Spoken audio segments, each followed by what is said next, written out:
우리의 능력이 되시는 하나님을 향하여 기쁘게 노래하며 야곱의 하나님을 향하여 즐거이 소리칠지어다.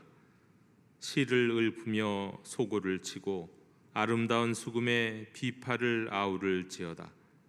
초하루와 보름과 우리의 명절에 나팔을 불지어다.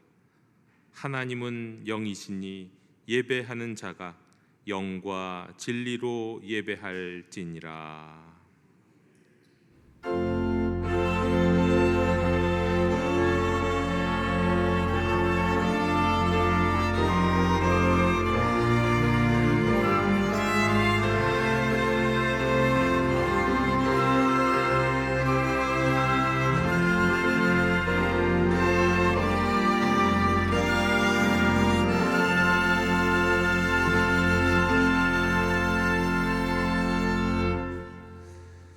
할렐루야. 우리를 구원하시고 오늘도 생명의 길로 인도하여 주시는 전능하신 하나님 아버지께 영광을 돌리옵나이다. 목마른 사슴이 신의 물을 찾기에 갈급한 것처럼 갈급한 심령으로 희망을, 구원을 찾는 우리들에게 길과 진리와 생명이 되신 우리 주 예수 그리스도의 구속의 은혜를 길이 찬양하옵고, 오늘도 상심한 자들을 위로하시고 병든 자를 고치시는 성령님의 임재로 인하여 주를 찬송하나이다. 성부, 성자, 성령께 세세무궁토록 영광이 있을지어다. 아멘. 다 함께 자리에서 일어나셔서 오늘 이곳에 계신 성령님을 찬양하시겠습니다.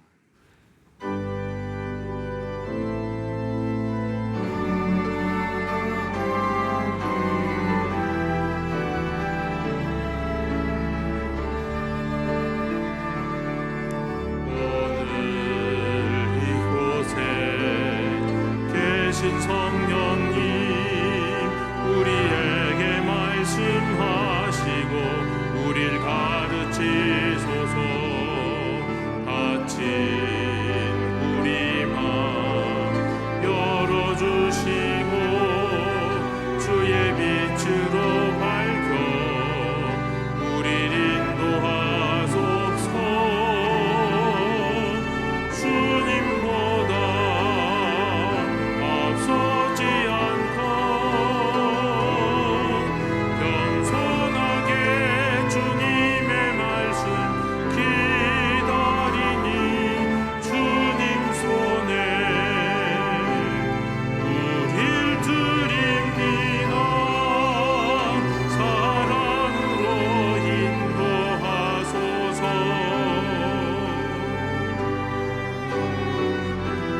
창조하신 모습 떠난 우리를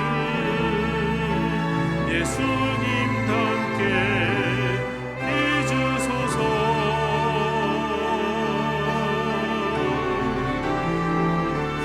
주님보다 앞서지 않고 겸손하게 주님의 말씀 기다리니 주님 손에 우릴 드립니다. 사랑으로 인도하소서. 사랑으로 말씀하소서.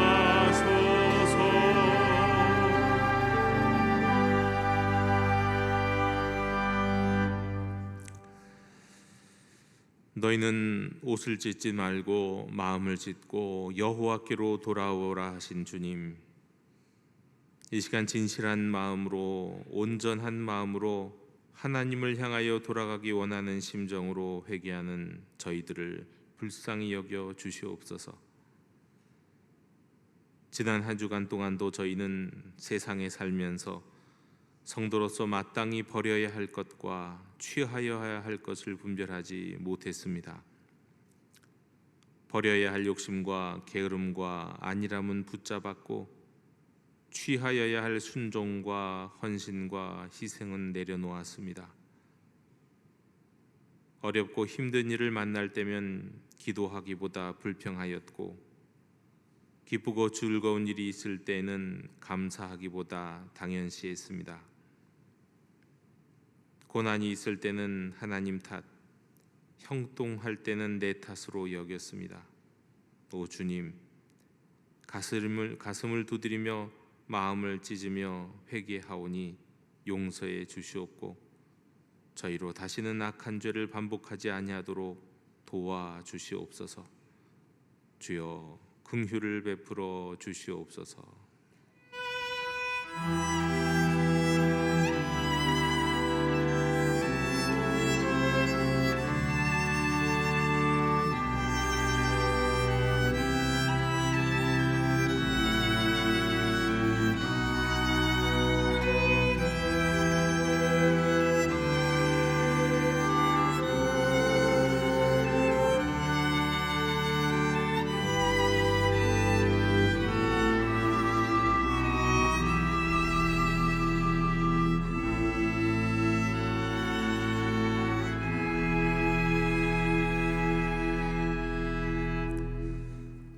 내가 그들을 내버리지 아니하며 미워하지 아니하며 아주 멸하지 아니하고 그들과 맺은 내 언약을 폐하지 아니하리니 나는 여호와 그들의 하나님이 됨이니라.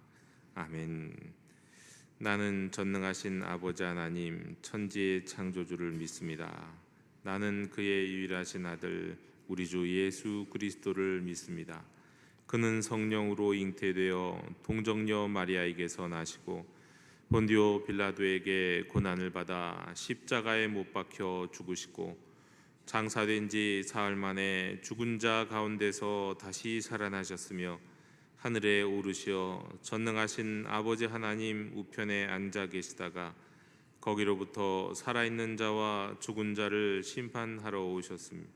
나는 성령을 믿으며 거룩한 공교회와 성도의 교제와 죄를 용서받는 것과 몸의 부활과 영생을 믿습니다.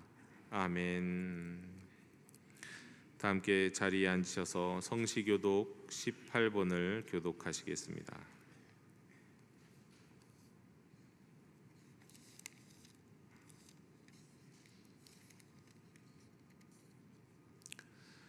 여호와여, 내가 주께 피하오니 나를 영원히 부끄럽게 하지 마시고 주의 공의로 나를 건지소서.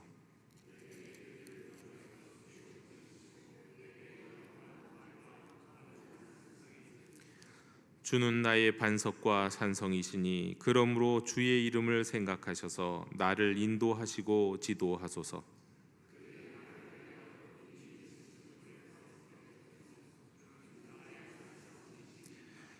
내가 나의 영을 주의 손에 부탁하나이다. 진리의 하나님 여호와여, 나를 속량하셨나이다.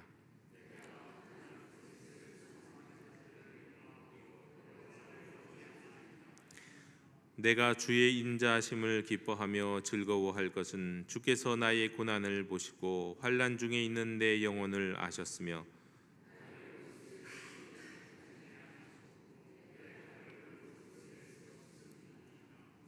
아멘.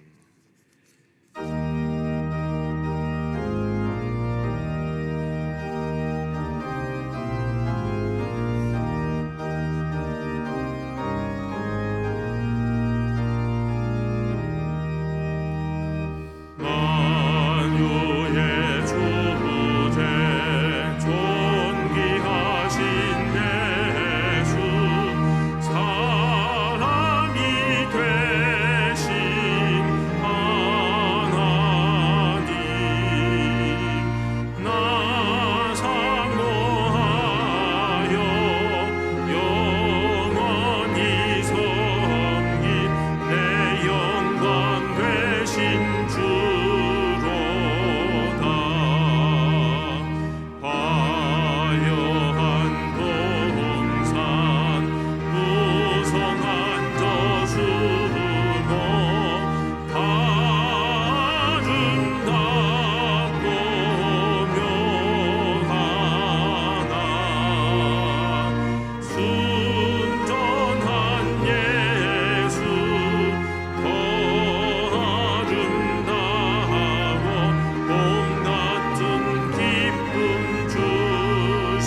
사랑과 은혜가 풍성하신 하나님 아버지, 우리를 사랑하셔서 한시도 놓지 않으시고 인도하시고 돌보시고 축복하시니 감사와 찬송과 영광을 올려드리옵나이다.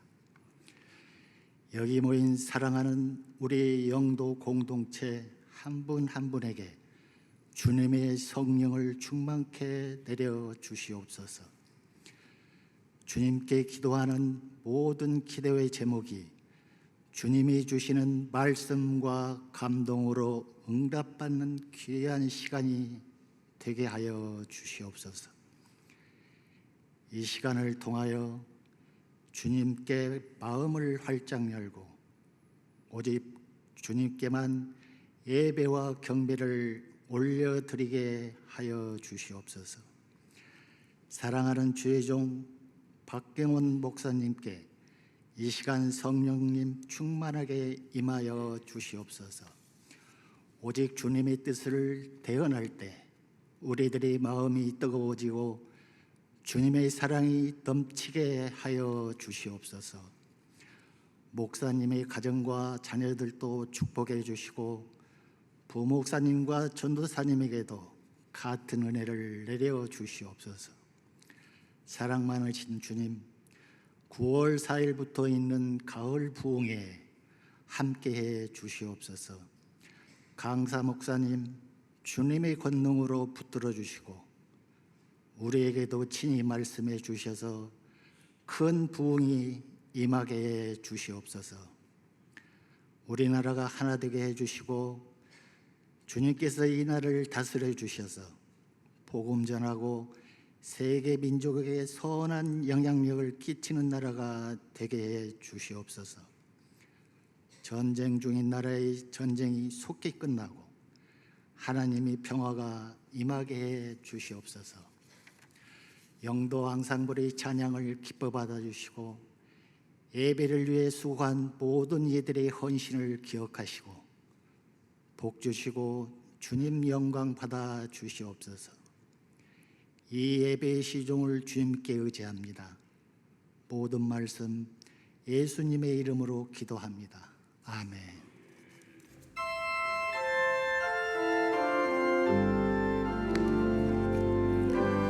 하늘에 계신 우리 아버지, 아버지의 이름을 거룩하게 하시며 아버지의 나라가 오게 하시며 아버지의 뜻이 하늘에서와 같이 땅에서도 이루어지게 하소서.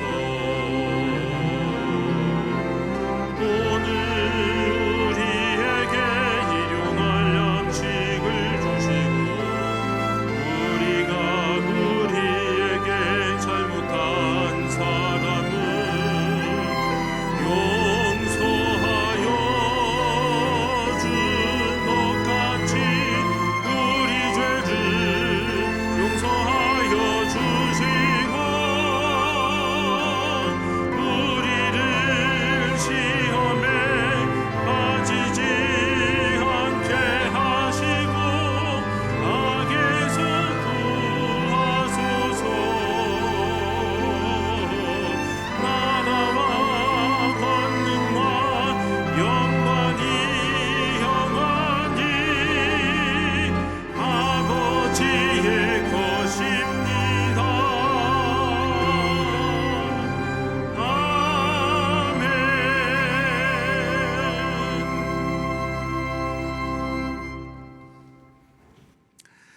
교회 실천을 전해드립니다. 우리 영도교회 9월 첫째 주일에 오신 특별히 일부 예배에 오신 모든 분들을 축복하고 환영합니다.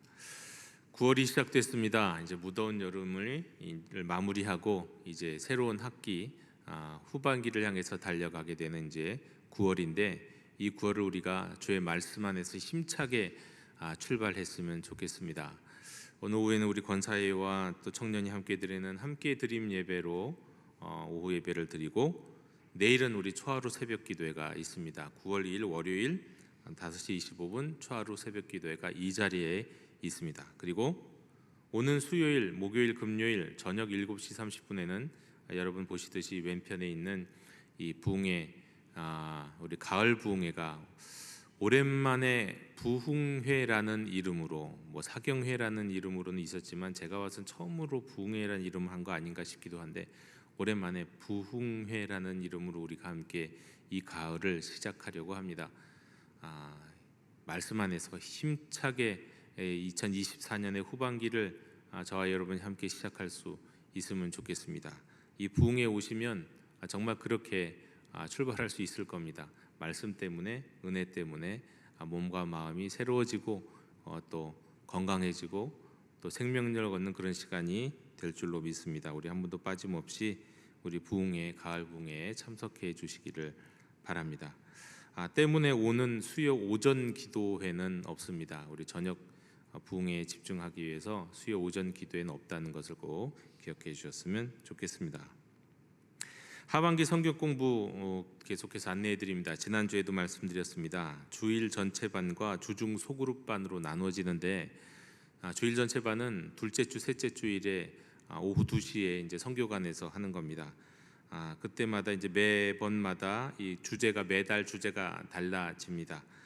이번 다음 주 오후 2시, 또 세 번째 주 오후 2시에 선교관에서 시작이 됩니다. 이 주일에 오후에 있는 이 시간에도 여러분 많이 참석해 주셨으면 좋겠습니다. 또 주중에도 성경 공부하는 거 여러분 아실 텐데요. 또 그 정해진 과목 여러분이 꼭 신청해 주셨으면 좋겠습니다. 블레싱 실버 주일학교 가을 학기 다음 주일에 개강합니다. 9월 8일. 혹시 전반기에는 이런저런 사정 때문에 참석하지 못하신 분들도 이 후반기에 새롭게 참석하실 수 있겠습니다. 언제든지 참석하실 수 있지만 불편함 없이, 주저함 없이 참석해 주셨으면 좋겠습니다. 만 71세 이상 어르신들이 다 참석하실 수 있습니다.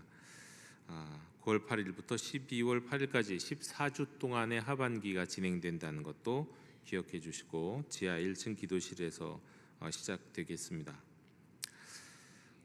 교우 동정을 특별히 살펴보는데 특별히 하나님의 위로를 빕니다. 우리 심옥순 집사님의 부친이 지난 주간에 별세하셨습니다. 그리고 오랫동안 우리 교회에 나오지는 못하셨지만 우리 교회 민수영 권사님이 지난 주간에 또 별세하셨습니다. 유족들을 위해서 여러분 기도해 주시기를 부탁드리고, 또 장례에 참석해 주신 모든 분들께 감사드립니다. 우리 그 밖에 교동정 모임 및 안내는 주보와 광고를 참고해 주시기 바랍니다. 자, 이제 다 함께 자리에서 일어나셔서 평화 인사를 먼저 나누시도록 하겠습니다. 주님의 평화를 빕니다. 주님의 평화를 빕니다.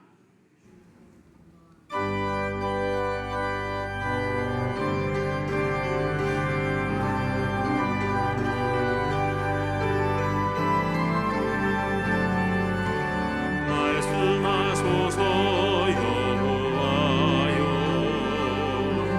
온 맘 다하여 듣겠나이다. 성령 하나님이여 내려주소서.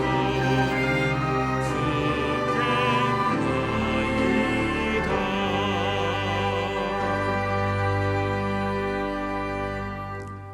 오늘 우리에게 주시는 하나님의 말씀은 예레미야 29장 11절로 14절의 말씀입니다. 하나님의 말씀을 경청하십시오. 여호와의 말씀이니라. 너희를 향한 나의 생각을 내가 아나니 평안이요 재앙이 아니니라. 너희에게 미래와 희망을 주는 것이니라. 너희가 내게 부르짖으며 내게 와서 기도하면 내가 너희들의 기도들을 들을 것이요 너희가 온 마음으로 나를 구하면 나를 찾을 것이요 나를 만나리라. 이것은 여호와의 말씀이니라.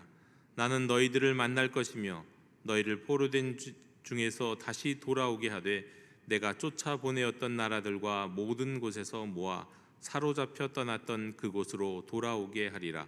이것은 여호와의 말씀이니라. 아멘.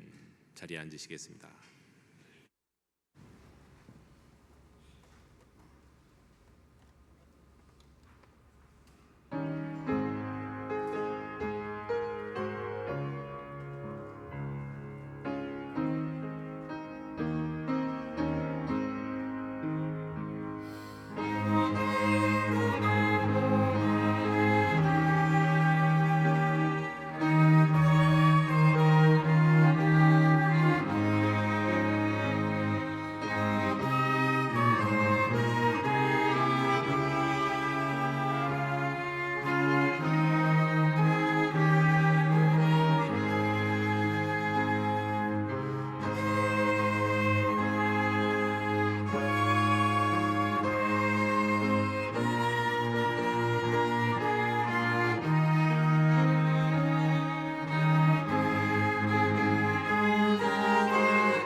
아멘.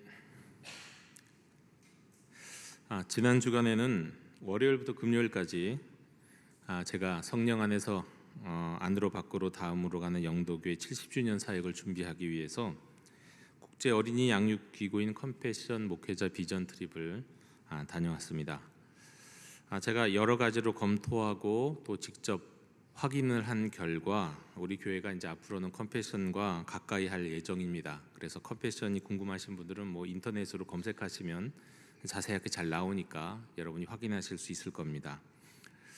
컴패션에서 하는 이 비전 트립, 목회자 비전 트립의 일정은 월요일 이른 아침부터 시작해서 금요일에 어제 이제 그저께 우리 금양로 기도회 조금 전에 도착할 때까지 뭐 정말 정신이 없었습니다. 한 중간에 쉬는 시간, 자유 시간 한 2시간, 3시간 정도 됐던 것 같고 그냥 모든 일정이 꽉 차 있었습니다. 주일 밤은 그냥 그야말로 꼬박 새고 그냥 비행기를 타고 떠났습니다. 너무 준비할 게 많아서 그랬습니다. 근데 그곳에서 목회자 20명의 목회자 그룹과 함께 선교사님도 있고 목사님들도 있고 사모님들도 있고 정말 빠듯한 시간을 가졌을 때 여러 이 컴패션 사역을 하는 센터와 교회들을 방문하고 또 이제 필리핀의 현지 가정을 또 방문해서 또 어떻게 사는지를 직접 이제 볼 수 있는 기회들이 있었습니다. 여러 교회와 센터와 가정을 방문할 때마다 뭐 예배가 있었고 또 세미나도 있었는데 또 예배와 세미나 때는 좀 참 많은 간증들을 들을 수가 있었습니다. 어린이의 간증도 있었고 부모의 간증도 있었고 또 청년들의 간증도 있었습니다.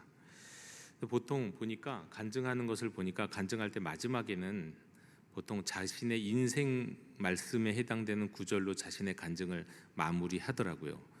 그렇게 배워서 그렇게 된 건지는 모르겠지만 대부분이 자기가 가장 좋아하고 강력하게 붙들었던 말씀을 갖고 마무리를 하는 것을 봤습니다. 특히 이 마지막 날 밤, 목요일 밤에는 컴패션을 졸업한 청년들이 자발적으로 와서 간증하고 또 이제 함께한 목사님들과 함께 질의응답하는 시간이 있었습니다. 3살부터 컴패션은 시작이 되는데 3살부터 부모가 신청을 해야 되고 신청했을 때 신청자의 합당한 자격이 있어야 됩니다. 자격이 되면 경제적인 의료적인 도움도 받고 또 최소한 일주일에 4시간은 기독교적 양육을 받으면서 대학까지도 보내줍니다. 자격이 되고 또 자기가 성실히 하고 들을 능력이 되면 대학 학비까지도 보여주셔서 그 아이들이 정말 그 나라의 다음 세대를 이끌어갈 하는 중요한 교회의 일꾼들이 되는 거죠. 근데 그런 청년들이 졸업하고 직장에 취직한 청년들이 와서 간증을 하는 시간이 이제 마지막 날 밤에 있었습니다. 근데 그 청년 가운데 한 청년이 간증할 때 인용했던 인생 말씀이 있었는데 그 말씀이 바로 오늘 우리가 읽은 말씀입니다. 그 중에서도 가장 우리에게 잘 알고 있고 많은 분들이 또 기억하고 있는 말씀 예레미야 29장 11절의 말씀을 자신의 인생 말씀으로 마지막 간증 마무리할 때 이 말씀을 읽었습니다. 여호와의 말씀이니라 너희를 향한 나의 생각을 내가 아나니 평안이요 재앙이 아니라 너희에게 미래와 희망을 주는 것이니라. 많은 분들이 암송하고 저도 여러 번 암송했었던 말씀입니다. 근데 이 말씀은 나중에 그 대표 목사님이 말씀을 하시기를 컴패션을 통해서 믿고 양육을 받은 고난을 이겨내고 특별히 빈곤에서 탈출한 또 탈출하고 있는 이들 가운데 이게 전 세계적으로 가장 많은 컴패션 출신들이 자신의 인생 말씀이라고 붙들고 내어놓는 고백하는 말씀이 바로 이 예레미야 29장 11절이라는 겁니다. 근데 정말 그렇겠다 싶었습니다. 컴패션에 들어가려면 그 자격이 되어야 되는데 그 자격의 조건 중에 하나는 뭐냐면 빈민이어야 한다는 겁니다. 부모가 없을 수도 있고 있을 수도 있는데 절대적으로 가난한 가정이어야만 들어갈 수가 있습니다. 넉넉한 사람들은 이 컴패션 자격이 되지 않아요. 컴패션에서 양육은 빈민이어야 되기 때문에 어려서부터 가난이라고 하는 고난을 겪고 있는 그리고 이겨내야 되는 그런 이제 그리스도인들입니다. 저도 가정 방문을 했는데 가정 방문했던 그 2 가정이 다 며칠 전만 해도 물이 다 집 한 여기까지 물이 다 찼던 집이라고 하더라고요. 물이 여기까지 차는데 여기까지 차는 게 그냥 늘상 일상이라고 합니다. 폭우가 내리면 그냥 자기 집 한 여기까지 물이 들이차는 거예요. 그때마다 짐을 올리기도 하고 뭐 치우기도 하고, 그리고 또 폭우가 내려가면 또 이제 말리고, 이게 그냥 늘 일상인 그런 집이었습니다. 또 집은 얼마나 좁은지 모릅니다. 야, 여기서 어떻게 이렇게 많은 식구가 잘 수 있지? 방도 따로 있고 뭐 거실이 따로 있는 게 아니라 부엌 바닥이 방이고 거기서 다 자야 되는, 어려서부터 그렇게 가난하게 자라야 되고, 또 그렇게 가난하게 자라다 보면 모든 필리핀 사람들이 다 가난한 건 아니라 또 잘 사는 아이들과 함께 이렇게 어울려서 학교를 다니는 경우도 있잖아요. 그러면 학교에 가면 또 뭐 가난하게 산다고 또 얼마나 또 사는 아이들이 또 차별을 하고 눈치도 보고, 뭐 이런 것들이 하나하나가 쉬운 것이 아닙니다. 부모님들도 어머니와 아버지가, 자기 부모님 자기 아버지가 한 집에 사는 경우가 없어요.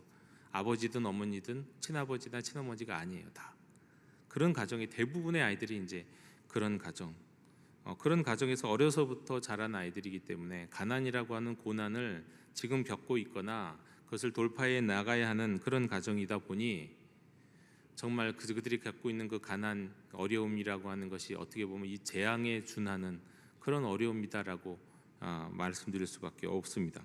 그러다 보니 이 재앙 같은 가난이라는 고통을 어린 시절부터 마주하는 이들에게 있어서 이 예레미야 29장 11절의 말씀은 인생 말씀이 될 수밖에 없겠다 싶었습니다. 그리고 이 말씀을 붙들고 있다면 하나님이 마음을 알게 되고 내가 평안과 희망과 미래와 소망을 갖게 될 것이고 하나님이 우리의 모든 것을 회복시켜 주시겠구나 하는 기대를 할 수 있기 때문에 아마 이 말씀, 그리고 실제로 그 중에서 많은 사람들은 성년이 되어가는 과정에서 정말 하나님이 내게 주신 것이 무엇인지를 직접 경험하게 되는 그런 말씀이었겠구나. 그래서 이들에게 인생 말씀이, 많은 사람들에게 인생 말씀이 될 수밖에 없었겠구나 하는 그런 말씀이었습니다. 그리고 그 말씀을 또 우리 청년들이 또는 간증하는 사람이 마지막에 고백할 때 그런 생각이 들었습니다. 그래, 이 순간, 이 말씀은 이 순간 그리고 앞으로도 지금 꼭 가난은 아니라 할지라도 재앙에 준하는 고난을 마주하게 될 이들을 향한 하나님의 말씀이 틀림없겠구나, 우리 모두에게 주시는 하나님의 말씀이다 싶었습니다. 여러분, 오늘 말씀은 유다 백성들 가운데 바벨론으로 끌려간 포로들을 위한 예레미야의 예언입니다. 예언은 미래에 있을 얘기가 아니에요. 예언은 본래 그냥 하나님이 말씀하시는 걸 전하는 것이 예언입니다. 그러다 보면 미래에 대한 이야기도 있겠고, 아니면 과거 죄를 꾸짖게 하시는 말씀도 있겠고, 회개하라는 말씀도 있겠고, 또는 위로하는 말씀도 있는 겁니다. 그게 예언입니다. 그 중에 예언의 일부가 미래에 대한 이야기지, 예언하면 다 미래에 일어날 일, 그거는 아니에요. 근데 지금 이 예레미야가 하나님이 주신 말씀, 여호와의 말씀이니라 하면서 하나님으로부터 받은 말씀을 포로로 있는 유다 백성들에게 지금 전하고 있는 말씀, 예언인 거죠. 그리고 이렇게 예언 가운데서는 너희가 회개해야 된다는 말씀도 있고, 너희에게 희망을 주고 내가 위로하고 너희를 회복시켜 주다는 말씀도 있지만, 또 어떻게 살아야 할 것인가에 관한 말씀도 있으니 오늘 우리가 읽을 말씀 속에 이 모든 말씀들이 다 담겨져 있습니다. 일단 오늘의 말씀은 위로하시고 희망을 주시면서 그 희망이 이루어지기 위해서는 무엇을 해야 되는가 가르쳐 주시는 말씀입니다. 여호와께서 오늘 말씀에서 이렇게 말씀하시죠. 너희를 향한 나의 생각을 내가 안다고요. 너희를 향한 나의 생각을 내가 안다. 사람들은 자신이 자기 자신을 가장 잘 안다고들 생각합니다. 잘 안다, 가장 잘한다, 상대적으로 가장 잘한다. 혹시 이렇게 말할 수는 있을지는 모르겠지만 사실 사람들은 자기 자신을 잘 모릅니다. 난 날 잘 알아? 라는 사람 치고 자기 자신 잘하는 사람 별로 못 봤습니다. 다른 사람에 비해서는 자기 자신을 잘할 수 있을지도 모르지만 실제로는 그렇지 않습니다. 왜냐하면 자기를 인식하는 거, 자기를 성찰하는 건 정말 어려운 일이기 때문이고, 사실 우리 인간이 할 수 있는 능력 중에 가장 수준 높은 능력이 자기를 성찰하는 능력입니다. 공부를 잘하는 거 아니고요, 그림을 잘 그리고 음악을 멋지게 만드는 능력 아닙니다. 그건 인간 이런 사람 저런 사람에게 하나님이 각양각색의 은사를 주시는 거지만, 사람이 가져야 되는, 가지면 좋은 그리고 최고의 능력은 자기를 성찰하는 능력이에요. 지능이라고 따지면 이게 최고의 지능인 거죠. 그런데 사람은 누구나 자기를 잘 모릅니다. 자기 인식, 자기 성찰이라는 건 그야말로 한계가 있습니다. 왜냐하면 사람들은 기본적으로 자기 기만에 빠져 살 때가 참 많기 때문입니다. 사람들은요, 종종 자기 자신에 대해서 굉장히 비현실적인 또는 비현실적으로 긍정적인 믿음을 가지고 있을 때가 많아요. 그러니까 자기의 행동, 자기 성격, 자기 능력에 대해서 왜곡된 시각을 갖고 지나치게 긍정하고 자기는 대단하고 생각한다든지, 또 반대로 지나치게도 자기를 비하한다든지 하는 식의 자기 기만에 빠져 있는 경우가 대부분입니다. 나는 누구보다 더 도덕적이야.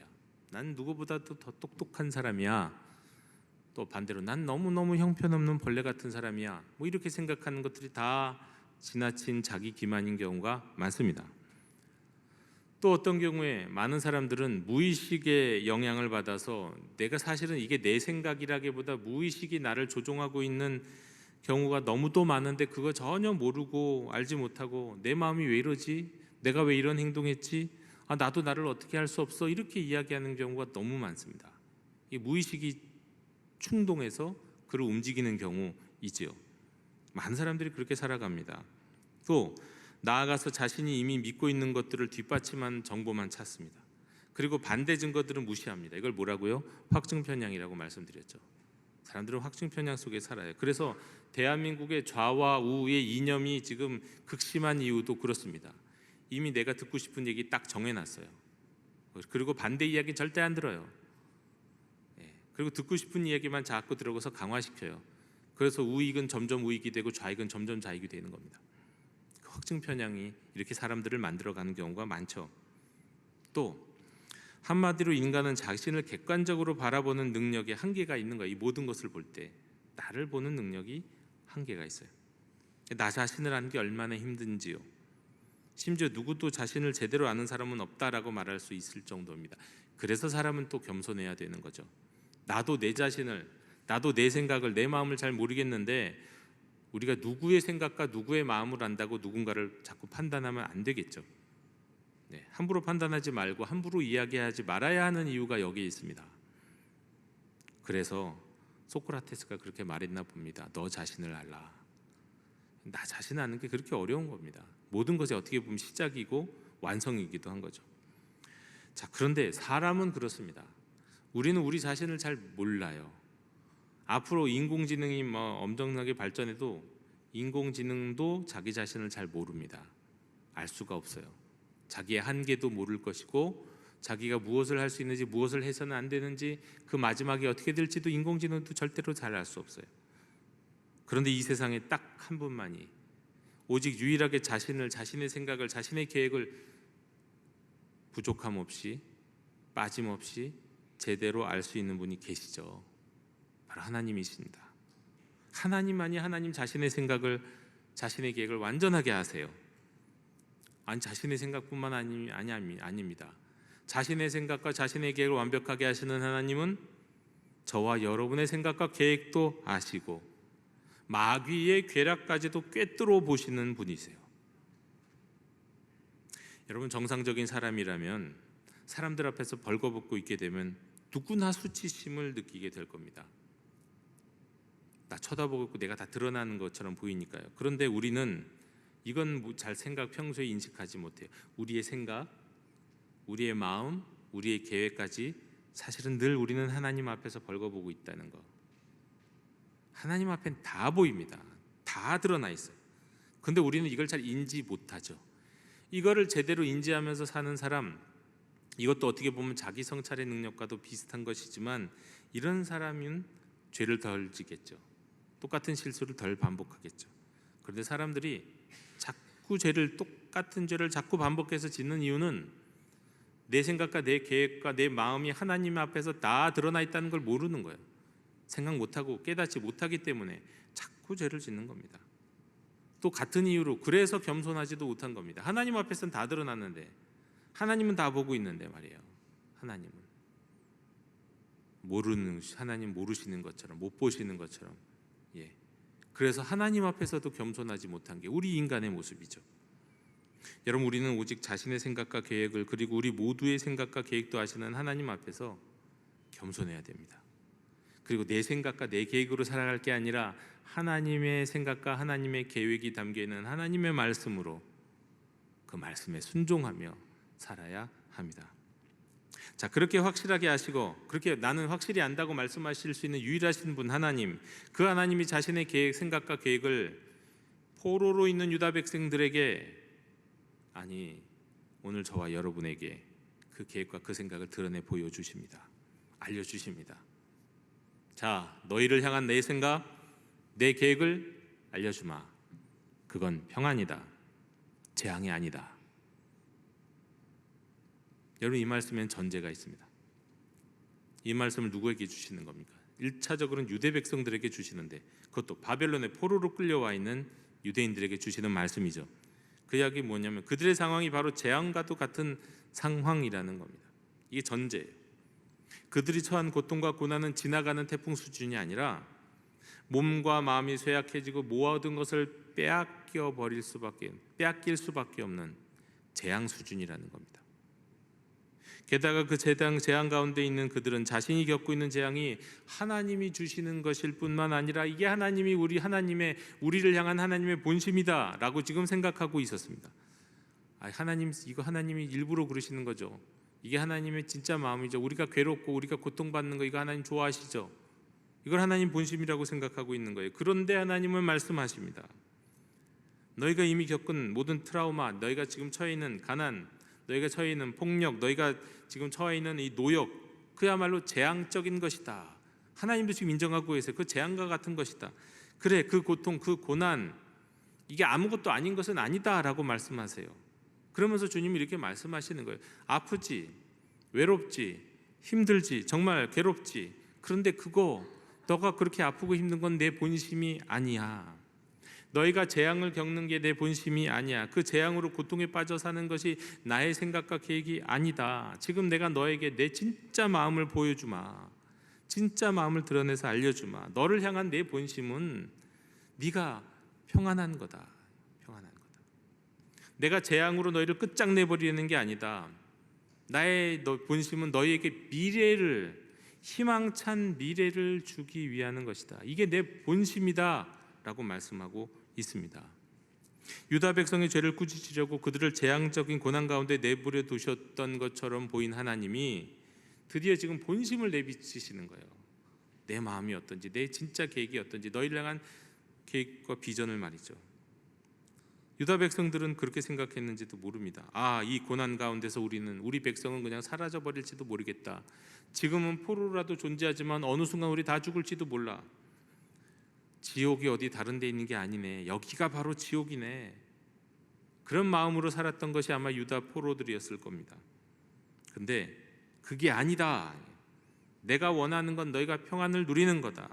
너희들에게 희망찬 미래를 주기 위한 것이다 라고 지금 하나님이 예언자 예레미야를 통해서 말씀하시는 거예요. 그리고 그 평안을 얻기 위해서 희망찬 미래를 주시기 위해서 해야 할 일도 가르쳐 주십니다. 가만히 앉아 있으면 되는 건 아닌 거예요. 근데 그 과정 속에 너희가 꼭 해야 할 일이 있다 말씀합니다. 그게 바로 12절 내게 부르짖으며 내게 와서 기도하면이라고 말씀합니다. 부르짖고 기도하면이라는 말씀. 네 무엇을 해야 되느냐? 부르짖고 기도하라는 겁니다. 여러분, 그냥 기도해도 되는데 왜 또 부르짖으며 기도하라고 말씀하실까요? 여러분, 꼭 기도를 할 때 부르짖어야만 합니까? 점잖지 못하다고 생각하시는 분들 많죠. 부르짖으며 기도하는 거, 이거 경건하지 못한 거라고 여기는 분들도 많죠. 물론 많은 분들이 조용히 기도하는 자리에서 혼자 부르짖는 건 이상한 일일 수도 있습니다. 그러나 부르짖는 자리가 필요하다는 거고, 부르짖을 땐 또 부르짖어야 하는 것이고, 그리고 무엇보다도 이렇게 재앙 같은 고난과 또 어려움과 간절함과 갈망 속에서 기도한다면 부르짖으며 기도하라는 거예요. 너의 편견과 너의 생각, 선입견 버리고 부르짖으며. 왜 부르짖으며 기도하라는 걸까요? 저도 부르짖으며 기도하는 것에 대해서 그렇게 막 마음으로 즐기고 좋아하는 경우는 별로 아닙니다. 특별히 함께 통성 기도할 때를 제외하군요. 그런데 부르짖어 기도해야 할 때가 있는 거예요. 특별히 하나님은 이 재앙과 같은 고난 속에 있는 백성들에게는 그냥 기도하지 말고 부르짖어 기도하라고 말씀합니다. 부르짖는 기도가 도대체 뭔데요? 여러분, 우리가 갖고 있는 심리적인 성향과 기질은 부르짖기 전에는 머뭇거리게 되어 있어요. 사람은 부르짖지 않으면 머뭇거립니다. 침묵으로 조용히 기도할 때는 마치 뭐하고 비슷하냐면 내 인생의 배라고 하는 배에 닻이 바다에 깊이 내려져 있는 것 같아요. 닻이 지금 내려져 있는데 배가 출발하는 것과 같아요. 배가 가겠습니까? 가다가 딱 걸려버리죠. 우리가 조용히 기도하고 침묵 가운데 기도하면, 그것도 제대로 훈련받으면서 침묵 가운데 기도한 사람이 아니면요, 기도하다가 그냥 멈춰 있어요. 다 내려 있는 상태로 배가 그냥 거기서 뱅뱅 도는 것처럼 말이죠. 그런데 부르짖으면서 기도하면, 정말로 간절히 부르짖어서 기도하면 뒤를 돌아보지 않고 하나님을 향해 나아갈 수 있게 된다는 거예요. 걸리는 것이 있고 잡아당기는 것이 있으면 그것이 뿌리쳐져요. 뽑혀져요. 그래서 하나님을 향해 나아가게 된다는 거예요. 우리가 부르짖어 기도할 때는 드디어 우리는 두 마음이 아니라 온 마음으로 기도하는 것을 경험하게 됩니다. 보통 웬만한 사람은 조용히 기도하면은요, 두 마음으로 기도하게 돼요. 말로는 이렇게 기도하는데 마음으로는 이렇게 가요. 우리 기도가 그렇게 돼요. 사람들이 그냥 그런 체질이 그래요. 조용히 기도하면 그래요. 거의 90%는 그럴 거예요. 그것도 훈련을 철저히 받고 정말 집중해서 조용히 기도하는 점 좀 다를 수도 있는데 보통은 그래요. 그런데 그런 거 마주고 인정사정 보지 않고 우리가 정말 부르짖어 기도하게 될 때는 우리의 마음이 하나로 모아집니다. 하나님을 향하여 하나로 모아지는 것을 경험하게 되는 거예요. 저 지금까지는 두 마음이었는데, 저 지금까지는 뒤돌아보면 눈치 보면서 주님을 흘끗흘끗 찾았는데, 내가 지금 부르짖어 기도합니다. 주님, 내가 온 마음으로 하나님께 구합니다. 이런 마음으로 기도하게 되는 거예요. 그러니까 부르짖어 기도할 때 온 마음으로 기도가 됩니다. 간절하게 기도할 때, 예쁜 목소리로 아닙니다. 거룩한 목소리로 아니에요. 그냥 내 악에 바친 것처럼 내가 할 수 있는 온 힘과 온 몸을 다 쏟아부으면서 하나님의 이름을 부를 때, 그렇게 부르짖으면서 기도할 때 내 마음과 몸이 하나님께 향하여 활짝 열리게 되고, 내가 지금 걸리고 있는 내 어떤 심리적인 기제들을, 방어 기제들을 딱 끊고 하나님을 향해 나갈 수 있게 되는 거고요. 그래서 하나님이 부르짖어 기도하라고 말씀하는 거예요. 그러니까 여러분, 우리 인생 가운데 종종 우리는 정말 부르짖어 기도할 때가 필요합니다. 기도실에 아무도 없는 때 찾아오셔서 부르짖어 기도해야 되고, 교회 기도실에 누가 있으면 여기 올라오셔서라도 아무도 없을 때 부르짖어 기도하십시오. 또 다 함께 모여서 부르짖어 기도할 때는 또 다 함께 부르짖어 기도하고요. 근데 너무 고상하게 기도하지 마십시오. 부르짖어 기도할 땐 부르짖어 기도해야 돼. 특히 내가 지금 처해 있는 이 상황이 정말 재앙적, 내가 어떻게 할 수 없는 상황, 내가 어떻게 몸부림쳐도 뭐가 될지 안 될지도 모르겠는 그런 절망적인 상황, 정말 절대 빈곤에 빠져 있는 필리핀이나 여러 나라에 있는 이 컴패션하는 아이들, 이런 상황에 빠져 있다고 한다면 부르짖어 기도하는 기도가 필요한 겁니다. 부르짖어 기도하는 것이 말이죠. 그렇게 간절할 때, 그렇게 온 마음으로 기도할 때, 그때 무슨 일이 일어날까요? 하나님과의 관계가 회복됩니다. 하나님 관계가 회복되면 어떤 일이 일어날까요? 그때 평안이라는 것이 임하는 거예요. 평안은요, 그냥 마음이 난 괜찮아, 난 아무 생각, 나는 뭐 특별한 불안도 없어, 염려 없어, 나는 내 마음 평안해. 그거 평안 아닙니다. 진짜 평안은 하나님과의 관계가 회복됐을 때 주시는 하나님의 마음이 평화예요. 근데 하나님과 상관없이 나 혼자 나는 괜찮아, 나는 뭐 별로 걱정 없이 살고 있어, 절대 평안 아니에요. 그건 자기 기만이라고 하는 거예요. 아까도 말씀드렸잖아요. 그게 자기 기만이에요. 그런데 분명히 삶의 상황이 어려울 수 있어요. 여전히 아직 문제가 다 해결되지 않았어요. 아직 가난을 다 벗어나지 못했어요. 여전히 나 아파요. 그럼에도 불구하고 내가 부르짖어서 온 마음으로 하나님을 찾고 기도했을 때 하나님과의 관계가 회복되면 그때 하나님이 내게 마음을 주십니다. 평안의 마음, 샬롬의 마음을 주세요. 그게 평안입니다. 나보다 나를 더 잘 아시고 온 세상을 다스리시는 하나님, 그 하나님이 나를 만나리라, 너희가 나를 부르짖고 온 마음으로 나를 찾으면 나를 만나리라고 말씀하셨죠. 하나님을 만난다는 의미가 얼굴 본다는 정도가 아니라 하나님과의 관계가 회복된다는 뜻이에요. 서먹서먹한 마음이, 아니면 두 마음을 품고 있어서 하나님께 집중하지 못했던 내가 하나님을 온전히 바라봄으로 말미암아 하나님과의 깨어진 관계가 온전하게 회복될 때 그때 주시는 마음이 평안이에요. 그 평안의 마음으로 우리는 우리의 재앙과 우리 어려움들을 이기고 나갈 수 있는 힘이 되는 겁니다. 그리고 그 결과가 마지막에는 미래이고 희망인 거예요. 마지막에는 미래가 있는 희망찬 미래를 그 다음엔 하나님 우리에게 허락하시는 겁니다. 그래서 하나님과 회복된 관계가 되면 하나님께 그때 붙들리게 됩니다. 그리고 하나님께 이끌리게 돼요. 그래서 그 하나님이 주시는 마음과 하나님의 이끌림과 하나님의 붙들림 때문에 어려운 고난을 넘어갈 수 있게 되고요, 돌파해 나갈 수 있게 되는 겁니다. 나는 재앙인 줄 알았는데 이것이 나를 훈계하는 작은 채찍이 되고, 나는 이게 진짜 죽을 병인 줄 알았는데 수술 이후에 회복할 때 느끼게 되는 그 회복 통증이 있잖아요. 아, 이게 회복의 통증이구나, 그리고 낫는 과정이구나 하는 것을 이게 경험하게 되는 겁니다. 하나님을 온 마음으로 찾으면 이런 일이 벌어지는 거예요. 이런 역사가 일어나는 거예요. 비전 트립 가운데 나중에 컴패션 이 대표인 서정인 대표로부터 직접 들었던 이야기가 하나 있습니다. 지금부터 뭐 15년, 16년, 뭐 아니야 10몇 년, 20년은 안 됐고, 그 전에 에티오피아 대학생이었던 엔다 카추에 관한 이야기입니다. 이 컴패션이라고 하는 기구는 1대1로 어린이를 양육하는, 그러니까 후원자가 어린이를 입양하면 1대1로 이제 지금 정말 1대1의 관계예요. 다른 후원자는 없어요. 1대1의 관계로서 그 어린이가 성장하도록 도움을 주고, 또 그 현지에 있는 준비된 교사와 목회자들이 아이들을 이제 양육하는, 그리고 또 양육만 하는 게 아니라 영적 양육뿐만 아니라 물질적으로도 적당한 도움을 주고 또 의료적인 도움도 주고 하면서 정말로 이렇게 성장시키는 프로그램인데, 이 1대1 어린이 양육 프로그램이 보통 고등학교로 끝납니다. 그런데 그 중에서 좀 뛰어난 아이들, 그리고 공부를 잘하는 아이들은 이제 대학에 진학하기를 원하는 학생들은 1대1 리더십 결연 프로그램으로 연결이 돼요. 그럼 그 다음 단계로 프로그램이 이어지면 그 다음 프로그램을 통해서 이제 대학을 진학하게 되는데, 근데 이 엔다카추라고 하는 학생은 에티오피아의 최고 대학인 아디스 아바바 대학의 약대에 진학한 청년이었습니다. 그의 꿈은 가난함에 시달리는 이 에티오피아 백성들을 돕는 약학 전문가가 되는 거였어요.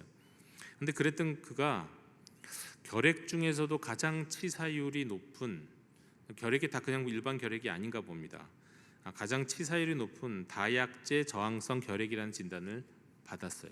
근데 이거는 약이 아직 없는 거예요, 전 세계적으로. 이것을 이제 뭐 치료제나 치료 방법도 없고, 그리고 거의 그냥 그건 죽는 그런 병이었습니다, 결국은. 그런데 이것의 소식이 이제 여러 국제 세계적인 컴패션이라고 하는 것에 이제 알려지고 도움이 요청되고 기도가 요청되고 그랬어요. 그래서 이제 그를 돕기 위한 기금이 따로 이제 마련이 되었고요. 그런데 이제 정보를 얻다 보니까 그를 치료할 수 있는 신약이 전 세계 어디도 없는데 카나다의 한 제약회사에 있다는 것을 알게 됐습니다. 그리고 그 제약회사를 설득해서, 우리가 그거밖에는 붙들 수 있는 방법이 일단 없으니까 설득해서 그것을 이제 신약을 투약받기로 했어요. 그 신약 치료를 받아볼 수 있게 됐습니다. 그런데 이제 문제는 약도 약이고 값도 값이고 주사를 매일매일 놓는 거였는데요. 이게 어떻게 해야 되냐면, 컴패션 직원, 카나다의 컴패션 본사 직원이 한 달에 한 번씩 $2,000가 넘는 이 주사기 30개를 갖고 직접 카나다에서 에티오피아까지 가서 매일 그 청년을 한 번씩 주사를 같은 시간에 놔줘야 되는 겁니다. 굉장히 어렵고 돈도 많이 드는 거죠. 그런데도 전 세계 컴패션이 아까워하지 않고 정말 부작용 없이 치료되기를 간절히 바라면서 기도를 했다는 거예요. 자, 근데 그 해 말에 뭐 이것과는 좀 별개로 상관없이 이 컴패션의 서정인 대표가 우리가 잘 아는 차인표 시네라 씨를 포함한 한국 후원자들과 함께 에티오피아를 방문했습니다. 거기에서 이제 어린이들, 후원하는 어린이들도 만나고 또 이제 졸업한 대학생들도 만나는 뭐 그런 만남의 시간들이 있었는데, 다른 것도 아니고 그 아디스 아바바 대학 운동장에서 그런 행사가 있었답니다. 많은 컴패션 출신들이 그 대학을 다녔기 때문에 이제 만나고 있는데, 저 운동장 한 끝에서 좀 삐걱거리는, 뭔가 이렇게 기울어는, 오래된 거나 낡은 거는 이게 기울잖아요. 그런 휠체어에 한 대가 다가오더라는 거예요. 낡은 휠체어를 밀고 온 사람은 어머니였는데 그 어머니 앞에는 바로 이 엔다카추가 앉아 있었습니다.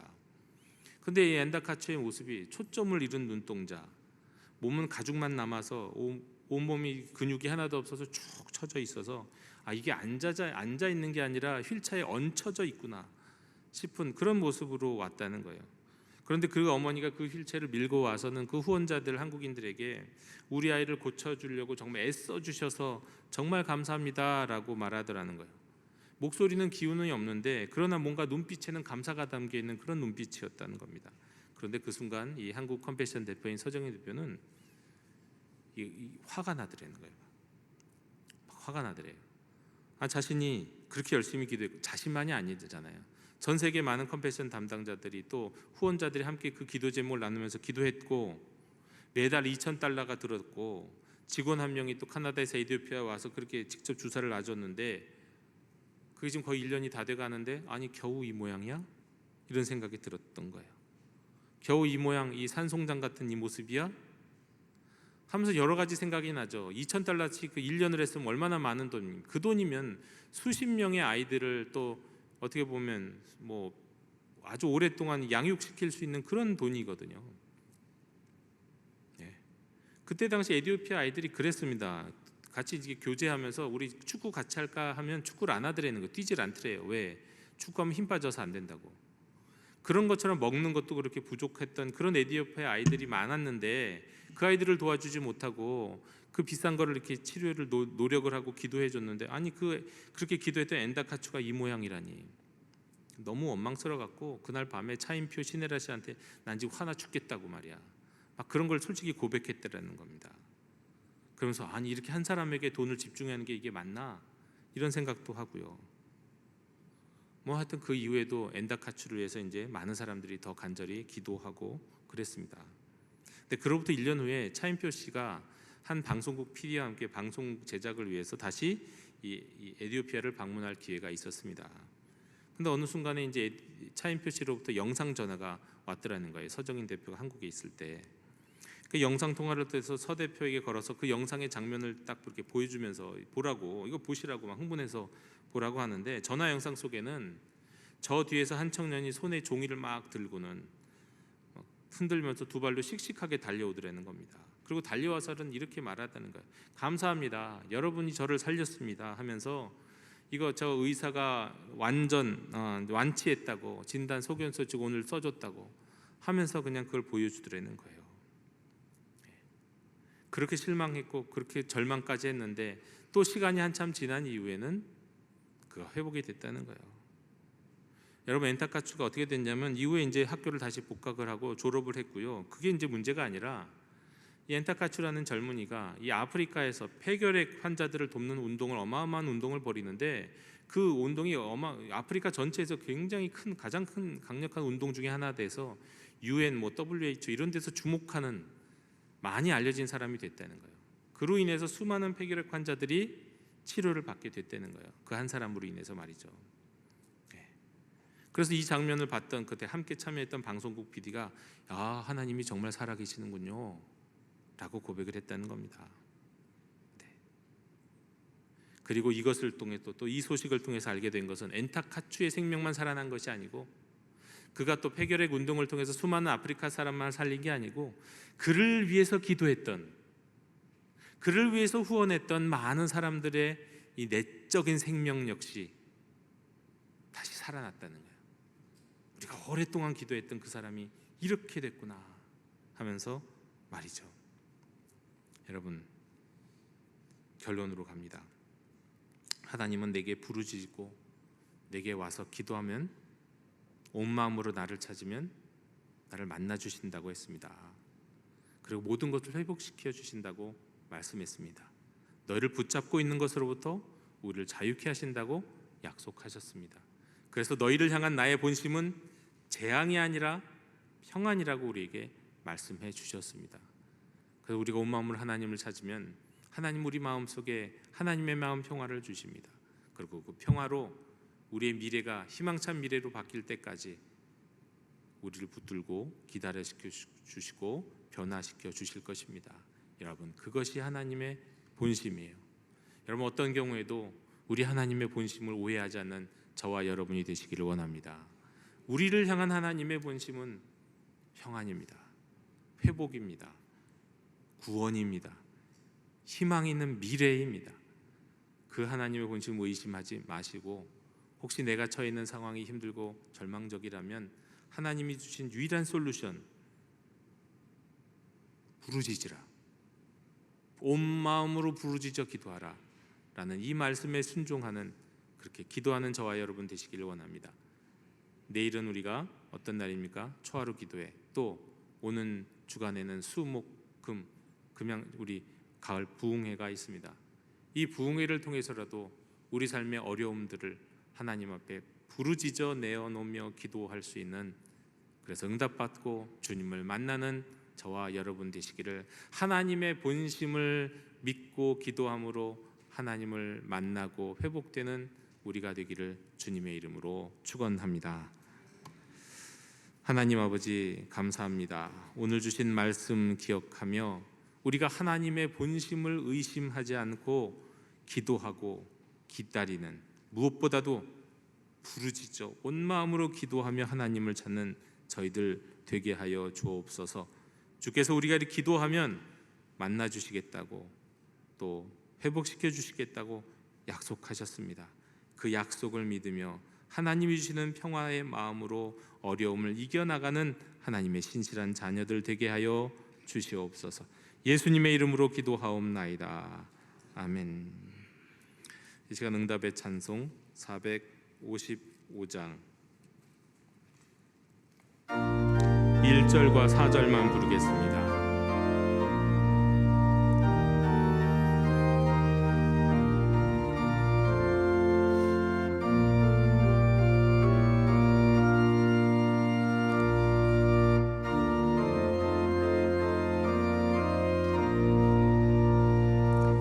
주님의 마음을 본받는 자, 그 맘에 평강이 찾아오는, 험악한 세상을 이길 힘이 하늘로부터 임함이로다. 주님의 마음 본받아 살면서 그 거룩하심 나도 이루리. 일어납니다. 주 예수 세상에 다시 오시, 그날의 무성도 변화하여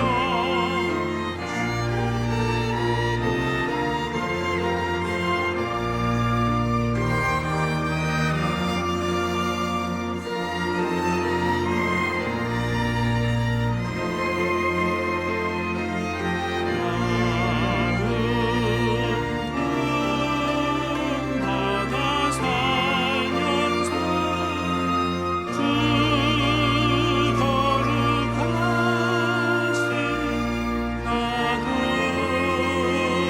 이루리.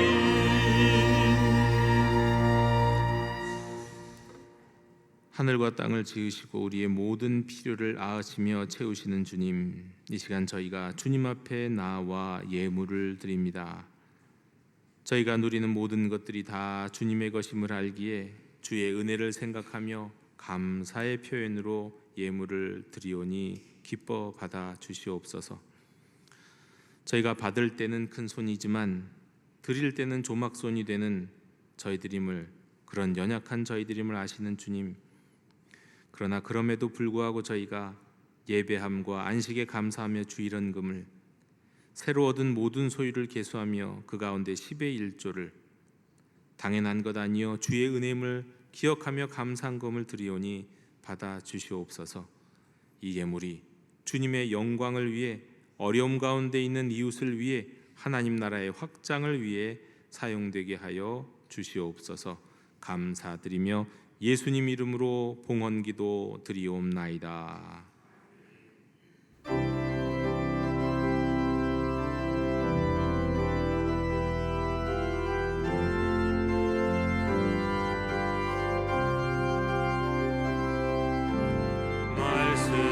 앞에서 경외함으로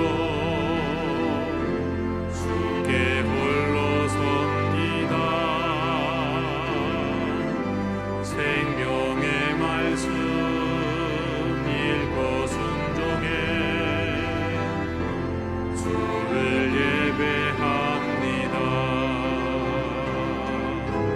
기록된 말씀 힘이 있어서 진리로 우리 거룩해 하며 거룩한 말씀 세세 영원히 복음이 되어 말씀하시네.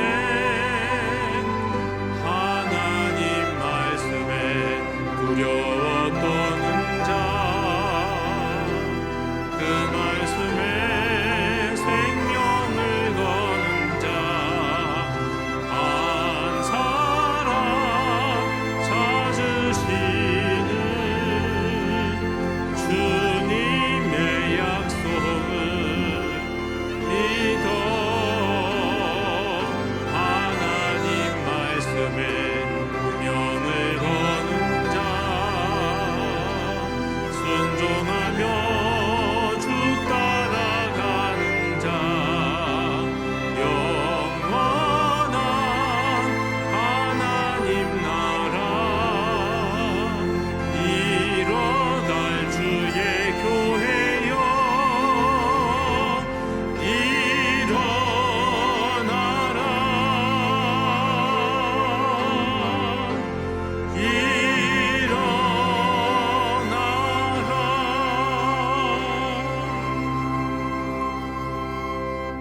일어나라 지금은 우리 주 예수 그리스도의 십자가 은혜와 하나님 아버지의 끝없는 사랑과 성령님이 이루시는 사귐이 이제와 영원히 우리와 함께 계시기를 간절히 축원하옵나이다. 아멘.